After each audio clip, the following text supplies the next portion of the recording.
Paar aastat tagasi ma püüdsin omale selgeks teha, kuidas töötab Google fotorakendus. Tegin palju vigu, kustutasin kogemata mõned pildid ära, laadisin kogemata pilte rohkem ülesse, topelt ülesse. Aga lõpuks sain ma selgeks ja et ühtegi head eestikeelset õpetust ma nagu ei leidnud YouTube'ist, siis mõtlesin, ma teen enda oma siia, äkki on kellelegi kasuks. Ja alustaks siis päris algusest, minge kõigepealt Google fotorakendusse allalaadimisse ja laadige omale rakendus alla. Mul on ta siin juba mitu korda alla laaditud. Kui olete alla laadinud ja installinud, peaksite omale saama arvutisse sellise kastikese, et oluline aru saada, et kõik pildid ja videod või dokumendid, mis te nüüd hakkate sünkroniseerima Google pilvega, Google Drive'iga, ongi füüsiliselt Google Drive'is. Nad ei ole Google rakenduses, siin näiteks, eks ju. Ei, nad on ikkagi ainult Drive'is.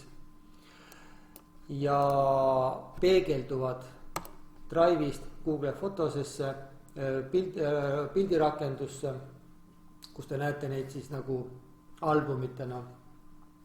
Kui te kogemata peaksite Google piltidest, Google fotos, mingi pildi ära kustutama, siis see tähendab, et ta kustub ka teil Drive'is ära. Et seda ärge nüüd tehke. Et umbes teil on nüüd siin pilt ja seal pilt, ma kustutan ühe ära. Ei, siis kustuvad, igalt poolt kustub ära, kui te ühe pildi ära kustutate kuskilt. Ja see mina vea tegingi, et mõtlesin, et mul on mitmes kohas, milleks? Tegelikult on ikkagi ühes kohas Google Drive'is. Kui te olete nüüd see rakenduse oma arvutis ära installinud ja avanud, saate ette sellise kastikese, nagu minul siin on. Siis ma soovitan, rääkides piltidest, pildialbumid ühe kaupa üles laadida.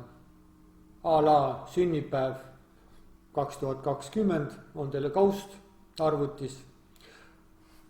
Leiate selle siit ülesse, add folder, pictures, kust iganes ta teil on siin, näiteks, eks ju, ja laadite ülesse, annate käsu, et seda nüüd sünkroniseerida.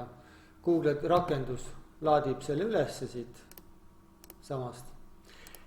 Siis on teil kaks võimalust, mis nende piltidega seal pilves edasi teha. Üks võimalus.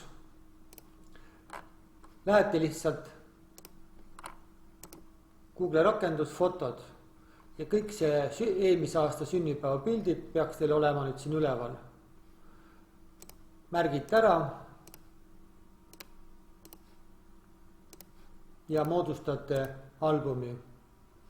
Uus album ja siia siis näiteks sünnipäev 2020. Ja ärge unustage vajutada yes. Teine võimalus. Mis te võite teha? Minna albumitesse, loo album, lisafotosi. Jälle jõuate siia piltidesse ja vajutage valmis. Teine võimalus, kui te ei tahate arvutist valida, siis saate siit panna. Aga peate arvestama, et üleslaaditud pildid on väiksemad megabaitide mõttes, et kasulikum on siit valida, mitte arvutist. Suur vahe, kas te laadite arvutist 10 pilti ülesse või siit 30 pilti. Mahu poolest teeb see ühe sama, aga pilte saate vähem lõpuks. Nii, oletame, et te olete saanud sõbra käest eelmise aasta tööpildid, mis on eelmisel aastal tehtud. Te tahate selle lisada nüüd omal ka arvutisse ja pärast üles laadida. Saate need pildid, tõstate nad kausta kuhugi ja siis lähete Google fotosesse siia ja neid pilte ei ole siin. Point on selles, et Google siin, selles fotokaustas, kõik pildid seab ära pildistamise järjekorras. See tähendab, et täna tehtud pildid on siin on eilsed pildid, üleeilsed, nii edasi. 2010 näiteks, mis iganes. see tähendab, et kui teil see tööpilt oli eelmise aasta oma, siis te jäätegi seda siia otsima, kuni te jõuate 2020 või mis iganes kuupäeva, kus see pilt siin on. mida siis teha? see on väga lihtne lahendus. mul on olemas link, mille ma panen video alla, copy paste in, selline link. ja see lingi abil te näete viimati üles laetud pilte. ei ole mingit vahet, kas need pildid on täna tehtud, 10 aastat tehtud, aasta tagasi tehtud. siin on need pildid üleslaadimise järjekorras, see tähendab, et tänased pildid, näete, on siin näiteks. ja mul üks talvine pilt on siin ka, teine ka, siin on järjekorras. aga neid talviseid pilte te siin ei näe, näete. siin ei ole, siin on. see ongi vahe, siin ta Google näitab teile üleslaadimise järjekorras, siin näitab kuupäevalises järjekorras, saate aru. ja siis on lihtne, võtate need pildid, oletame talvised pildid, mis te tahtsite lisada juurde täiendavalt hiljem, aasta hiljem, vajutate pluss, album ja siit otsite üles selle kausta, kus te need pildid tahtsite panna. kui seda kausta ei leia, oletame, et ka teil on juba ennevalt 100 albumit ja kus see kaust on, väga lihtne, minge albumisse, otsige see üles, pange mingi talv näiteks,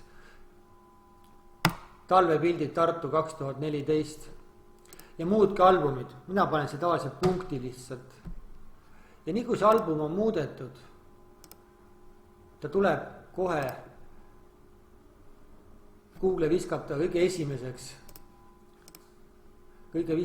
esimeseks, näete, see album on siin, siis ta just äsja muudeti. ja siis lähete siia näiteks, selektite uuesti ära need 2 talvepilti ja lisate 2014 albumisse, see on juba siin ees. ma ei hakka seda praegu tegema, aga saate aru. videodega väga lihtne, minge albumitesse, pange otsingusõna ja kõik videod, kus on sõna Kuuba näiteks, tulevad teile ette. kahjuks siin ei näe pealkirju. peate kas hiirega peale minema või siis lihtsalt lahti klikkima. mis veel? albumid jälle endiselt. kui tahate üks pilt oleks mitmes albumis, siis klikkige see pilt lahti ja lisaalbumisse. ja kõik samamoodi, otsite üles selle teise albumi, kuhu te tahate ja lisage ta ära. ärge seda tehke, et enne võtate pildi siit konkreetsest sellest albumist ära ja siis hakkate kuskilt teise albumisse lisada. nii kui te siit nüüd võtate pildi ära eemalt albumist, ta on teil kadunud. selles mõttes kadunud, te peate minema siis uuesti sinna piltidesse, fotodesse ja hakkame seda otsima 2014 Tartu pilti, kus kuramust on. tahate lisada teise albumisse, siit ära võtta, siis kõigepealt lisage albumisse, lisage ära ja alles siis eemalda albumist. siis on ta siit kadunud ja ta on uues albumis, kuhu te tahtsite seda saada.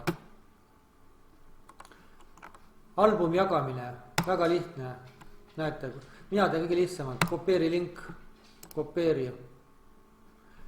ja siis saate selle meili peale panna, saate panna selle kuhugi Facebooki, kuhu ise tahate, kõik olemas kohe. ja siin on link näha, et see on näha, et see lingiga jagatud on. ja kui kedagi huvitab, kuidas juba jagatud albumit tühistada, see tähendab, et need, kellele sa jagasid seda linki, enam ei näe albumi pilte, siis seda võimalust ma siit arvutist ei leidnud, aga tühistamise saab teha läbi mobiilirakenduse. et kui kedagi huvitab, võin teha eraldi video ka mobiilirakenduse Google piltide kohta.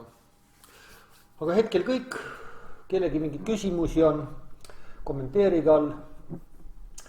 Tšau, pakaa.